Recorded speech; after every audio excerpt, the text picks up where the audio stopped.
Okay, greetings. This is take two of my look at the Commodore 64 Ultimate. I was originally going to do an unboxing, but my first time through, I did not have audio work. So that's on me, but you know what? I wasn't gonna put everything back in the box and redo all that because there are plenty of videos out there of unboxings of the machine since it came out, since it's been out now for a couple of weeks or so, that people have been starting to get them in the mail.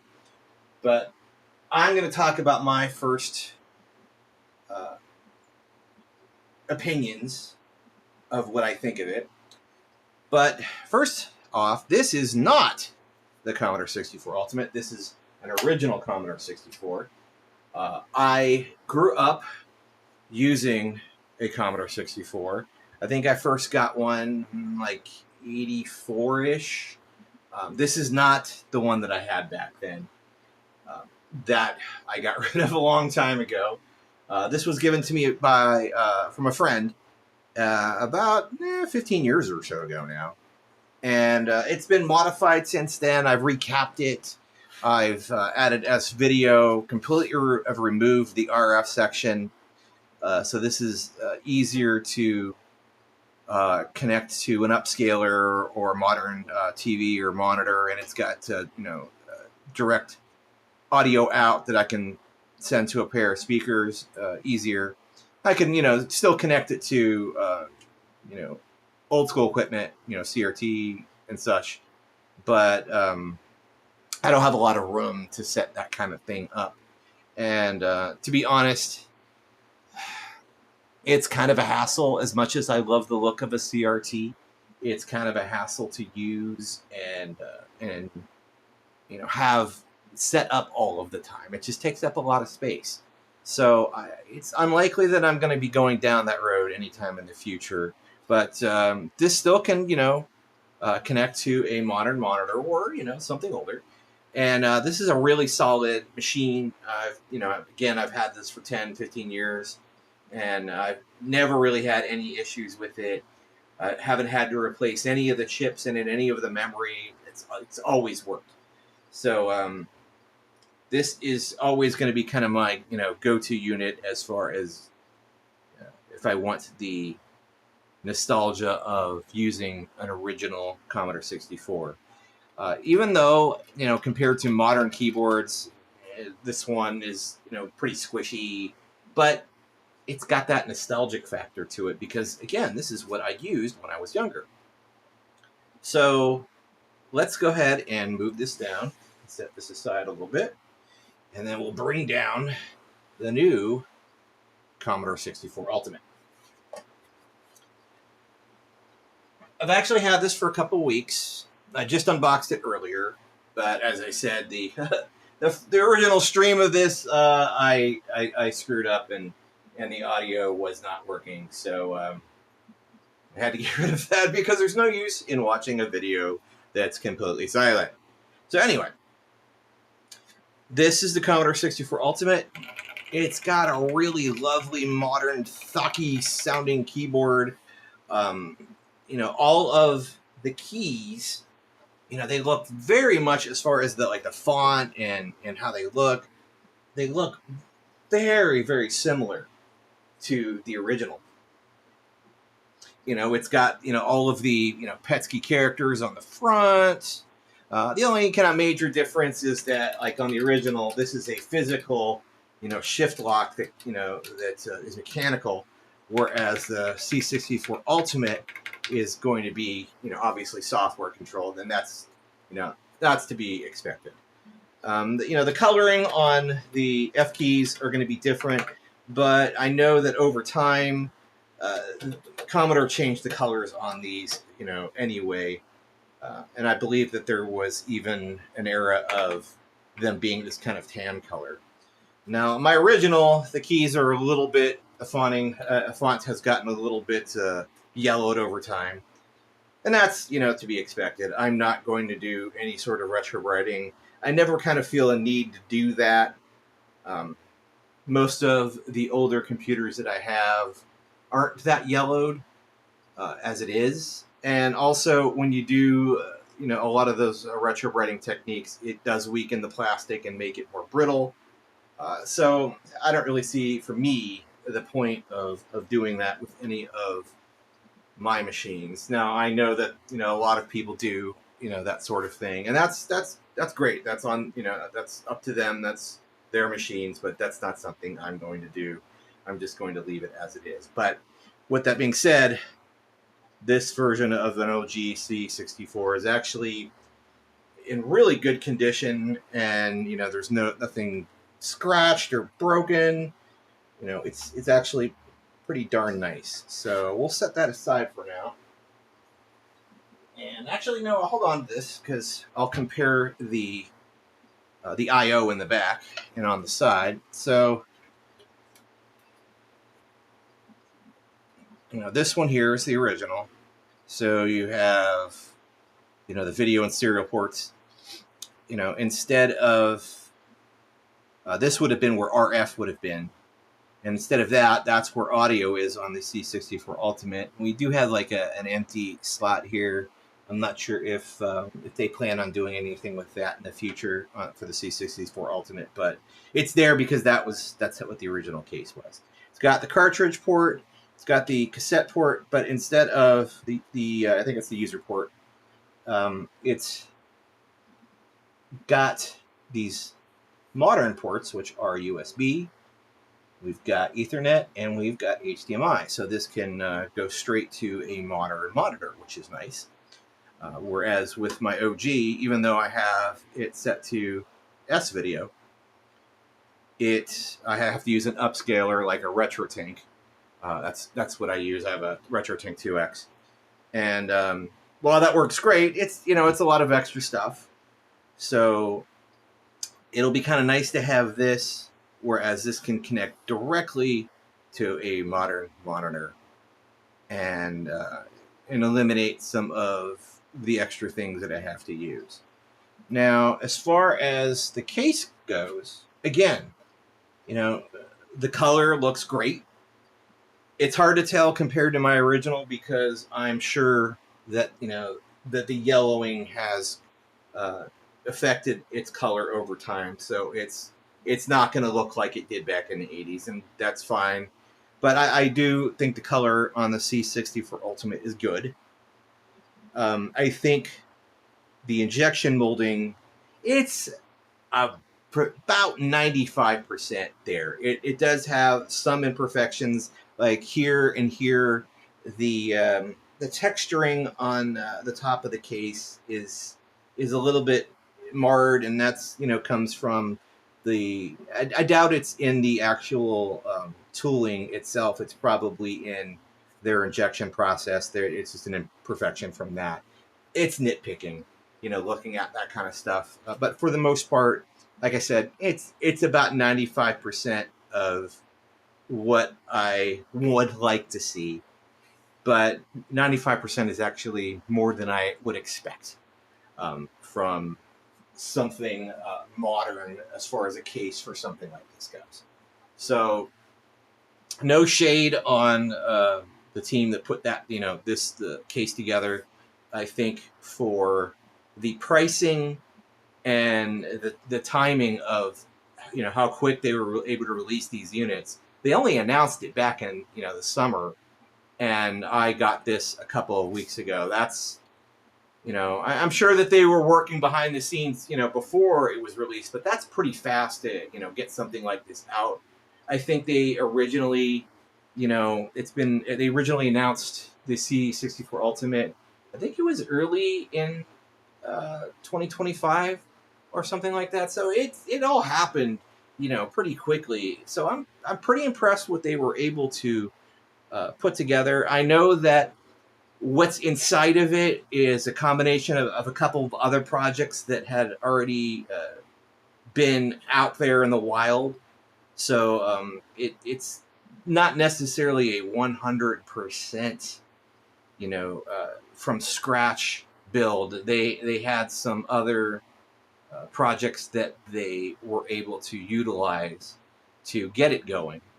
But because it's FPGA based, field programmable gate array, which is this isn't the proper term to use what FPGA does, but it's easier for people to understand. Instead of software emulation, this is more akin to hardware emulation. So it's going to be more accurate, and you should have less issues. From what I understand, the C64 Ultimate should be 99% compatible with software that would work on the original. I have not hooked this up yet and haven't messed around with it, so I don't really have an opinion on that, or, whether I've had issues or not. But the nice thing about this is that they can always update this over time and fix any bugs or anything like that. I know that hardware-wise, they did have like a hardware bug that they fixed before it went in production, which is great that they were able to fix that. But so far, from everything that I've seen and read, most people have not run into a ton of game-breaking issues with the C64 Ultimate. So I'm expecting it, for my purposes, to work great. I'm not going to open it up today to show you what's inside. There are some other videos that do that sort of thing. But I'm just here to kind of talk about my opinions and how I feel it's going to work for me, or what I'd like to see it do for me. As much as I like the OG and the nostalgia factor of it, connecting it and getting it set up it's a bit of a hassle. There's a lot of cables, there's a lot of wires. I do have to connect it to the retro tank and get it all set up. So it's kind of an ordeal. Whereas this will be a bit easier to set up and use. It might be something I may keep plugged in on a regular basis. But let's go ahead and take a look at some of the things that it comes with. So we'll set aside the original. And first of all, it comes with this guy. So we'll bring it closer so you can read it. The very, very second. So from what I understand, there was a very first cassette that came out with possibly the original back in the day. I don't remember that, but that was a lot of years ago. So, but this is not actually a cassette. It looks like one, but it's not actually a cassette. It is actually a USB drive. Isn't that cool? So this has a bunch of software on it, and I'm looking forward to seeing what it has. And it will be, basically plug into, one of these USB ports here. Let's see, is it the right way? Oh, looks like it must have plug in the other way, like that. So I'm kind of not a fan of plugging it in that way, because I feel like I'd be a little bit scared of it breaking. So what I may use is an extension cable to plug that in. But that's really cool, and it's got an insert. Bring this up to the camera so you can take a look. But I think that's a really cool thing that they, had this kind of packaging and this kind of display of it. It looks, it triggers that nostalgia, and that's really, really cool. And you can, things like this, you could tell there's love there, in them putting this together. So set that aside. For power, it comes with this really nifty transparent power supply. This is the North American plug, but it comes with all of the other various plugs that you can connect to it, pretty much like any sort of modern wall wart power supply. It actually, it's a pretty thick cable, unlike a lot of these kind of power supplies that you get. The cable's very thin. You feel like you can tear it apart with your hands. This is actually pretty thick, and it feels pretty nice. I don't know if it's silicone based, but either way, I think it looks cool, and I'm sure it'll work just fine. We've got some stickers, which, everything comes with stickers these days. So, we've got, various logos and pictures of Commodore 64 and a 1541 drive and various logos. And I guess that's the Vampire logo. SID chips. You got both SID chips, the 6581 and the 8550. One of them is the one that came out with the original C64, and the other one's a later revision. We have the cassette drive. So yeah, that's really cool. That is really cool. We have the MLS logo. Yeah, I dig it. And lastly, it actually comes with a spiral-bound manual, very similar to what you would have gotten with an original Commodore 64. But all of the innards of the manual will be about the C64 Ultimate and how to use it, and all of its functionality, and where everything is. I think this is amazing. It looks nice. It looks very similar to how it would have looked, when you've gotten one of these kind of manuals for a Commodore 64 back in the day. It's got some kind of example programs that you could type in, explaining on how to the program in BASIC a little bit, which is really, really cool. Very similar, again, to what was available in these kind of manuals back in the day. So I'm definitely going to probably sit down with this week and read through it a bit before I really plug this in and start using it. Just so that I have a bit of basic knowledge on where things are. One thing I did not go over is the side. Now, let's go ahead and get the original. Let's see if I can get them set up side by side, and we'll see if the camera will actually focus on them. That's not bad. Let's see, will it focus? That's probably as good as it can get. But this is the OG. You got power. This is the original power, what the connector looked like, whereas on the C64 Ultimate, we just have the barrel jack. While the power switch looks very similar, the OG is just a rocker switch for power. While this looks like that, this is actually, it's got multi-functionality. So you can press it both ways. And from what I understand, there is some extra functionality to that.